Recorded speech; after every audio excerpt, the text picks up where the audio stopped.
एक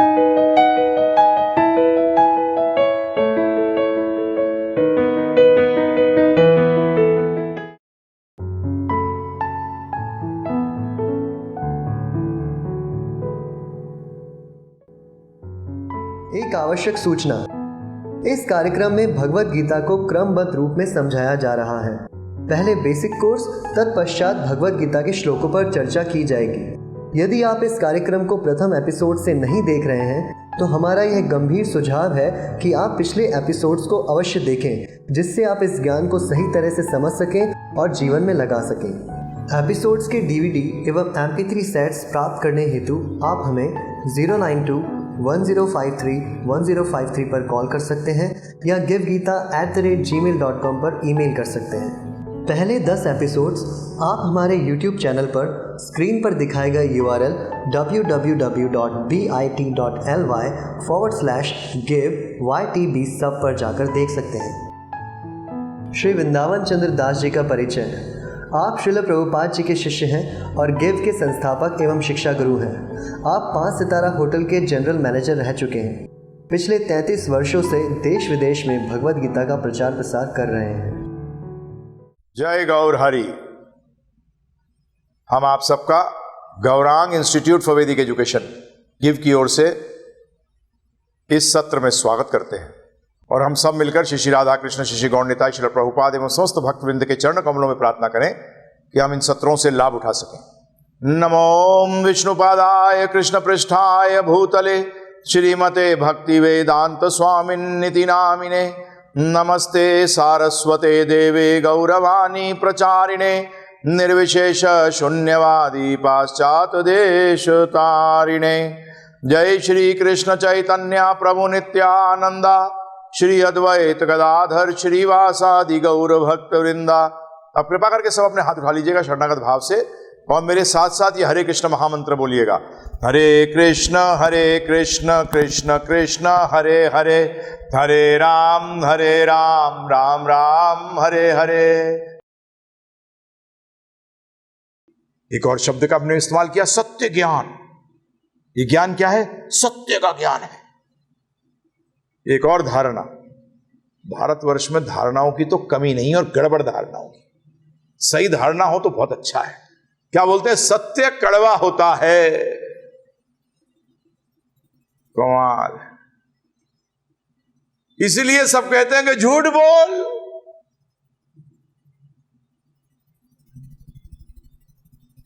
अरे सत्य कड़वा नहीं होता, सत्य हमेशा मीठा होता है, सुखदाई होता है। नहीं साहब, सत्य तो कड़वा होता है। आपकी जानकारी के लिए, सत्य हमेशा सुखदाई मीठा होता है, झूठ जो है वो सदैव दुखदाई और कड़वा होता है। परंतु ये जो झूठ है ना, ये बड़ा अजीब है।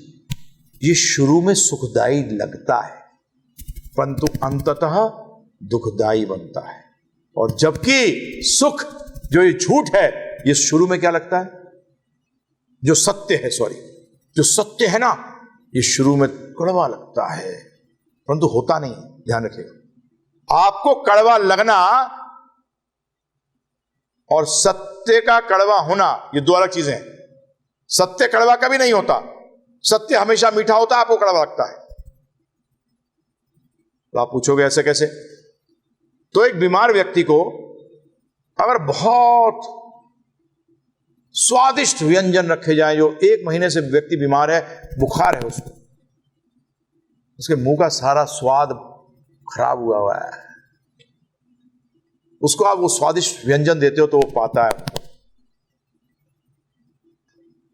कैसा लगता है उसको? इसमें तो कोई स्वाद ही नहीं है, कड़वा है। परंतु उसी टाइम उसी जगह एक व्यक्ति बैठा है जो स्वस्थ है, जब वो स्वादिष्ट भोजन को चखता है कहते हैं वाह वाह और आने दो है? और जो बीमार व्यक्ति क्या कहता है? जाने दो, नहीं खाना, है ना? बताइए, गड़बड़ भोजन में थी, व्यंजनों में थी या व्यक्ति में थी? हैं जी, व्यक्ति में थी। और क्या गड़बड़ थी? बीमार व्यक्ति की जो बीमारी है वो उसको स्वाद चखने नहीं दे रही थी, बाधा बन रही थी। इसी तरीके से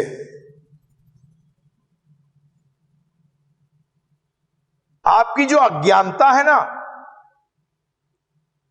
ये सत्य से जो सुख मिलता है उसको प्राप्त करने में बाधा बनता है। ये अज्ञानता फोड़े समान है। किसके समान? किसके समान है बताओ? फोड़े समान। हां, जैसे फोड़ा होता है ना, शुरू में छोटा होता है, फिर बढ़ जाता है, और बढ़ने पर दुखदाई होता है, और जब डॉक्टर उसके ऊपर चीरा लगाता है, काटता है, तो बहुत दर्द होता है कि नहीं होता है? परंतु बाद में कैसा लगता है बताइए? बाद में लगता है कि ओहो, इस पीड़ा से राहत मिल गई। तो जब ये हमारे गुरु महाराज श्रील प्रभुपाद जी कहते थे कि साधु का एक मतलब है जो काटता है, जब चैतन्य चरितामृत के अंदर ये कहा गया है साधु वैद्य। साधु क्या है? वैद्य है, वैद्य, डॉक्टर, जो आपके इस अज्ञानता के फोड़े को काटता है, तो आपको दर्द होगा। तो इसीलिए ध्यान रखिएगा, हम आपके सामने सत्य बोलेंगे। यदि आपको गड़बड़ लगे या कड़वाड़ लगे तो ध्यान रखिएगा, सत्य में गड़बड़ नहीं है, हम में गड़बड़ है। उसको रिजेक्ट मत करिएगा, उसको दूर मत करिएगा। इसी को देखते हुए एक धारणा के बारे में फिर दिमाग में आ गया, फिर एक गलत धारणा लोगों के अंदर कि जी गुरु को गुस्सा नहीं करना चाहिए, साधु को गुस्सा नहीं करना चाहिए, है ना? सब लोग यही कहते हैं। परंतु आपको मालूम है, दो प्रकार के रोष बताए गए हैं, गुस्से दो प्रकार के। एक को कहते हैं धर्म रोष गुस्सा, और एक को कहते हैं काम रोष, काम से उत्पन्न गुस्सा। धर्म से उत्पन्न गुस्सा और काम से उत्पन्न गुस्सा, ये दो प्रकार के गुस्से हैं। क्या फर्क है दोनों में? काम से उत्पन्न गुस्सा होता है कि मेरी इच्छा पूरी नहीं हुई इसलिए मैं गुस्सा कर रहा हूं, यह गलत है। धर्म रोष, धर्म से उत्पन्न गुस्से का मतलब है कि दूसरा व्यक्ति कुछ ऐसा कार्य कर रहा है, ऐसा कुछ बोल रहा है या ऐसा कुछ करने जा रहा है जिससे उसका नुकसान होगा। तो ऐसे में जो गुस्सा किया है, दूसरा व्यक्ति गुस्सा करता है उस पर, वो गलत नहीं, सही है। जब भी हमारे शास्त्र कहते हैं कि तीन प्रकार के लोगों को अपने पे आश्रितों पे गुस्सा करना चाहिए, नहीं तो बिगड़ जाएंगे। पहला कौन? साधु या गुरु। दूसरा कौन? माता पिता या पूजनीय जो हैं। तीसरा राजा। इनको अपने पे आश्रित, कौन कौन आश्रित है? साधु गुरु पे आश्रित है शिष्य, माता पिता पे आश्रित है बच्चे, और राजा पे आश्रित है प्रजा। इन पर गुस्सा करना चाहिए उनको सुधारने के लिए। यदि ये गुस्सा नहीं करते तो उसका मतलब ये गलत है। तो अब ये भ्रांति भी हटा दीजिएगा कि साधु और गुरु गुस्सा नहीं करते। आपने एक कथा जरूर सुनी होगी, जहां की एक बच्चा जवान हो जाता है, 25-26 साल का होता है, और वो कोर्ट में होता है। कोर्ट में उसको फांसी की सजा सुनाई जाती है। तो जज पूछता है कि तुम्हारी कोई आखिरी इच्छा है, तुम कुछ बोलना चाहते हो? तो उसने कहा, उस बच्चे ने, उस लड़के ने, कि मैं अपनी मां से कुछ कान में बोलना चाहता हूं। तो जब मां को बुलाया गया तो बच्चे ने कहा कि माता जरा कान पास लाओ। तो माता जब कान पास लाई तो उसने माता का कान काट लिया, खून बहने लगा। मां ने कहा, ये क्या किया तूने? हैं? तूने मेरा कान काट लिया, मैंने तेरे को पाला बड़ा किया और तू फिर ऐसी हरकतें करता है। तो लड़के ने पता है क्या जवाब दिया?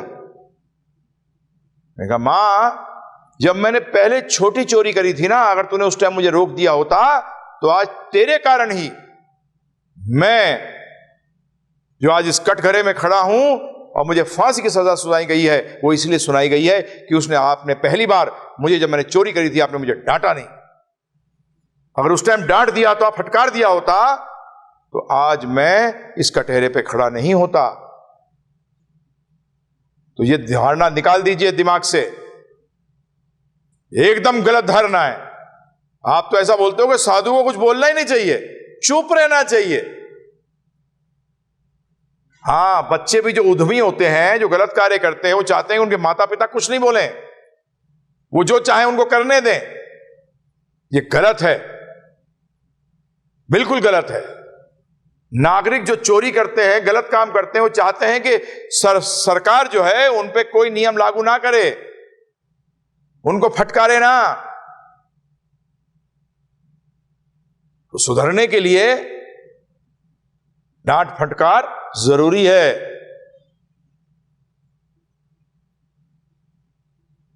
तो ये ज्ञान जो साधु के मुख से निकलता है, ये दवा की तरह है। जैसे कि एक डॉक्टर एक पेशेंट को 2 प्रकार की दवा देता है। आप बोले 2 प्रकार की दवा? हां जी, एक तो दवाइयां खा के या मल्लम लगाकर, वो एक प्रकार की दवा है, और दूसरी दवा है काट कर। दूसरी दवा क्या है? ऑपरेशन करता है ना। तो डॉक्टर क्या कहता है, यदि आप पहले मेरे पास आ गए होते और दवा ले ली होती तो ये ऑपरेशन की जरूरत नहीं पड़ती। अब दर्द ज्यादा होगा, सहन करना पड़ेगा। तो इसी तरीके से ये भ्रांतियां, जो गलत भ्रांतियों का जो फोड़ा हो गया है, जो आगे चलकर बड़े हो जाते हो तो नासूर बन जाता है। तो इसमें जब कोई जरा सा भी हाथ लगाता है तो बड़ा जबरदस्त दर्द होता है, एकदम उछल जाते हो कि अरे ऐसा थोड़ी होता है, क्योंकि वो नासूर बन गया है। अब उंगली लगाते ही ऐसे उछलते हो। उंगली लगाने की जरूरत भी नहीं है, दूर से उंगली दिखाने को उछलता है व्यक्ति, तो कहीं उंगली ना मार दे। तो ये गलत धारणाएं, गलत भ्रांतियां, जब भी हम कह रहे थे शुरू में कि बचपने से अगर ये सही ज्ञान ले लिया होता तो ये सब चक्कर नहीं होता, ये नासूर नहीं बनता, जीवन अच्छा रहता। तो इसलिए हम आप सबसे हाथ जोड़कर विनती करते हैं, हाथ जोड़ते हैं आपसे कि आप कृपा कर कर इस ज्ञान को, वैसे तो जिस अवस्था में उस अवस्था में ले लीजिए और जीवन में लगाइए, परंतु अगर बच्चों को दे सकें, जितने कम उम्र में दे देंगे उतना उनका जीवन ज्यादा सफल हो जाएगा।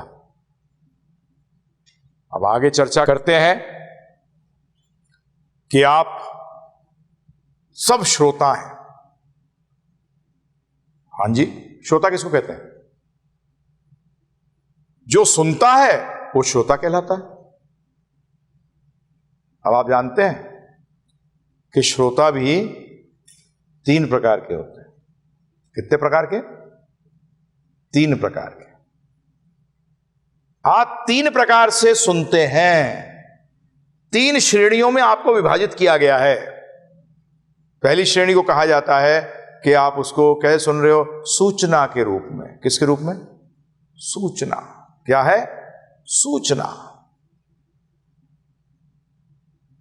दूसरा उपदेश, और तीसरी श्रेणी है आदेश। तो पहली श्रेणी कौन सी है? लोएस्ट। कौन सी श्रेणी है? जो सूचना की तरह, इंफॉर्मेशन की तरह सुनती है। किसकी तरह? इंफॉर्मेशन। कि ठीक है जी, हाँ, जैसे व्यक्ति सुबह गया, रोज जाता है किस पे? टहलने के लिए, साथ में रेलवे स्टेशन है, रेलवे स्टेशन पे भी चला गया और उसने क्या सुन लिया इतने बजे कानपुर की गाड़ी जाती है, इतने बजे दिल्ली की गाड़ी जाती है, इतने बड़ी चेन्नई की गाड़ी जाती है, इतने बड़ी सिलीगुड़ी की गाड़ी जाती है, इतने बजे अहमदाबाद की गाड़ी जाती है, इतने बजे की जम्मू की गाड़ी जाती है, इतने बजे पटना की गाड़ी जाती है, इतने बजे इलाहाबाद की गाड़ी जाती है। रोज सुनता है। तो ये क्या करता है? वो सूचना लेके आ जाता है, करता कुछ नहीं। ये होता है पहले किस्म का। जैसे कि कई लोग, ये भी अभी जो चर्चा कर रहा हूं आपसे, आप में से कई ऐसे सुन रहे होंगे, हाँ हाँ बहुत अच्छा बोलता है। सूचना, उपदेश, अगली श्रेणी है उपदेश की। ये सीरियस है, ये कहीं जाना चाहता है, ये कुछ प्राप्त करना चाहता है, ये अपने जीवन में इस ज्ञान को लगाना चाहता है। उसको कहते हैं जो इस ज्ञान को उपदेश के रूप में सुन रहा है। उपदेश कौन सुनता है? विद्यार्थी। कौन सुनता है? विद्यार्थी। वो सुनता है, प्रश्न भी करता है कि मेरी शंकाएं हैं, इन शंकाओं का समाधान करो। और जब शंकाओं का समाधान हो जाता है तो फिर इसको लेता है वो आदेश के रूप में। किसके रूप में? आदेश। अपूर्ण श्रद्धा हो गई उस ज्ञान में, या उस वक्ता में, या उस व्यक्ति में, या डॉक्टर में।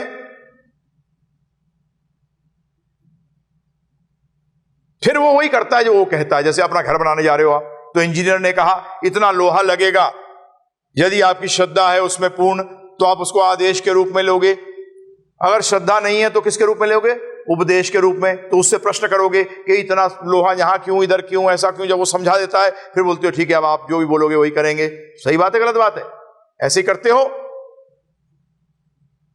और यदि उसका कहने को सूचना के रूप में लोगे तो अगले दिन वो आएगा, लोहा लाए। कौन सा लोहा है? कौन सी रेत, कौन सा सीमेंट? क्योंकि आपने उसको किस रूप में सुना? सूचना के रूप में सुना। जीवन में लगाया ही नहीं, घर कभी बना ही नहीं है जी। उपदेश तो पहले ध्यान रखिएगा, हम आपसे नहीं कह रहे कि इस ज्ञान को पहले आदेश के रूप में लो, नहीं। हम आगे चर्चा करेंगे इस पे। इस ज्ञान को शुरू में उपदेश के रूप में लेना चाहिए, जहां कि आप प्रश्न करने को तैयार हैं। आपको प्रश्न करने चाहिए। अब आती है बात कि श्रोता क्या करता है? सुनता है। ये तीनों सुन रहे हैं, ठीक है जी। ये तीनों क्या कर रहे हैं? सुन रहे हैं। अब इस सुनने शब्द का अर्थ क्या है? आप कहोगे कमाल है, क्या प्रश्न कर रहे हो? सुनने का मतलब सुनना नहीं जी। सुनना शब्द का अर्थ है करना। अगर सुना है तो करोगे। अब बोले ऐसा कैसे? तो चलिए उदाहरण से समझ लेते हैं। एक व्यक्ति है, आप उसको कहते हैं, आपके यहां काम करता है वो, आप उनसे कहते हैं रामू एक गिलास पानी लाइयो। वो वहीं खड़ा रहता है। दोबारा क्या कहोगे आप? रामू अरे भाई एक गिलास पानी लिया। फिर वो वहीं खड़ा रहता है। फिर तीसरी बार आप क्या कहोगे? ए रामू सुना नहीं क्या? क्या कहते हो? सुना नहीं क्या? उसका मतलब यदि उसने सुना होता तो वो करता। अब आप कहोगे साहब जरूरी थोड़ी है कि हम करें, हम सोच भी सकते हैं कि करें ना करें। हां जी, सोचना भी एक करना होता है। सोचना भी एक करना है। किसका करना है? वो मन का करना है, बुद्धि का करना है। सोचना भी बुद्धि का करना है। तो इसलिए जो सुनेगा वो करेगा। तो आप सोच लीजिएगा, जब भी ऐसे हम कहते हैं, बताते हैं हम कि हिंदुस्तान में, इस भारतवर्ष में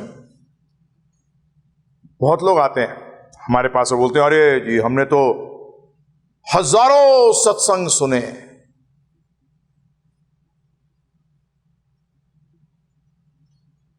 मैंने कहा अच्छा जी, तो करा कितना? वो क्या होता है? उन्होंने लेक्चर प्रवचन तो बहुत सुने, परंतु असलियत में सुना नहीं, क्योंकि कुछ करा नहीं। तो कृपा करके ऐसे मत सुनिएगा। अब जीवन में चेंज करिए सुनने का तरीका। सुनना होता है करने के लिए। यदि शंकाएं उठे तो उपदेश क्या बन जाओ, विद्यार्थी बन जाओ, उसको उपदेश के रूप में लो, और अगर कोई शंका है तो प्रश्न करो। तो ये जानना बहुत ही जरूरी है, इसके बगैर हम समझ नहीं पाएंगे। अब मैं आपको बता दूं कि क्योंकि हम ये ज्ञान आपके समक्ष एक विद्या के रूप में रख रहे हैं, तो एक एक चीज समझा रहे हैं। शुरुआत हमने करी, सफलता क्या होती है, सुख दुख। अब आते हैं हम आगे। तो मैंने भी ध्यान रखिएगा, अपने नोट्स रख रखे हैं, क्योंकि एक टीचर को अपने नोट बनाने चाहिए, नोट्स बनाने चाहिए। आजकल लोग कहते हैं नहीं जी ऐसे ही बोले जाओ। नहीं जी, हमारे गुरु महाराज कहते थे, श्रील प्रभुपाद जी कहते थे, अगर 1 घंटा बोलना है तो 4 घंटा पढ़ो, कि गलत ना बोलो, है ना जी। आप क्या सुनने आए हैं, सत्य या झूठ? सत्य सुनने आए हैं। जिनको झूठ सुनना है प्रभु जी, फिर क्या करें, उनके साथ तो हमारी बनेगी नहीं। तो हम तो अनुरोध करते हैं कि झूठ सुनना छोड़िए, सत्य सुनने की कोशिश करिए। तो अब आगे बढ़ने से पहले हम बता चुके हैं आपको कि विद्यार्थी बनिए।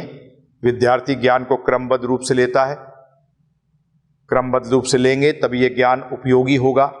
जैसे कि आपने सीखने की कोशिश करी क्या, गणित, तो गणित में क्या सीखना पड़ेगा? गणित को अगर जीवन में लगाना हो तो आपको क्या सीखना पड़ेगा? जैसे हम बता चुके हैं पहले आपको, 1 2 3 4, फिर जोड़ना घटाना, फिर पहाड़े, फिर गुना भाग, ऐसा करना पड़ेगा। ऐसी हिंदी आपको अच्छी तरह सीखनी है जिसको कि आप जीवन में लगाकर उससे कुछ लाभ उठा सकें। क ख ग घ, है ना जी, अक्षर ज्ञान, शब्द ज्ञान, फिर वाक्य ज्ञान, इस तरीके से लेना पड़ेगा। तो इसी तरीके से हमारी भी कोशिश ये रहेगी कि हम इसको आपको इसी तरीके से दें। आपकी संस्थान गौरांग इंस्टीट्यूट फॉर वैदिक एजुकेशन गिव सरकार द्वारा पंजीकृत ट्रस्ट है। गिव का एक ही उद्देश्य है, जन जन को भगवत गीता का अतुलनीय ज्ञान प्रदान कर उन्हें एक सुखी, तनाव मुक्त एवं सफल जीवन जीने की कला से अवगत कराना। गिव प्रस्तुत करता है विश्व में पहली बार भगवत गीता पर audio video correspondence course. Shri Vrindavan Chandra Das ji द्वारा अत्यंत सरल एवं वैज्ञानिक व्याख्या। इस कोर्स के डीवीडी सेट को हिंदी या इंग्लिश भाषा में प्राप्त करने हेतु स्क्रीन पर दिए गए नंबर या ईमेल पर हिंदी डीवीडी या इंग्लिश डीवीडी लिखकर मैसेज करें। कोर्स के डीवीडी सेट को हमारे ईबे पोर्टल से प्राप्त करने हेतु स्क्रीन पर दिए गए लिंक www.bit.ly/give पर जाएं। अपने व्हाट्सएप या ईमेल अकाउंट पर डेली स्पिरिचुअल क्लिप प्राप्त करने के लिए स्क्रीन पर दिखाए गए लिंक www.bit.ly/give सब पर जाकर सब्सक्राइब करें। आप अपने प्रश्न हमारे ईमेल या व्हाट्सएप पर भी भेज सकते हैं। कृपया अभी तक दिखाए गए एपिसोड्स में से ही प्रश्न कीजिएगा। हमारे गीता प्रचार सेवा सहयोगियों में से कुछ का परिचय इस प्रकार है। जयपुर से श्री डी धैया जी, यह इंडियन एयरफोर्स एवं रिजर्व बैंक ऑफ इंडिया से रिटायर्ड है। जयपुर से श्री राजेश मिश्रा जी, यह एक व्यवसायी है।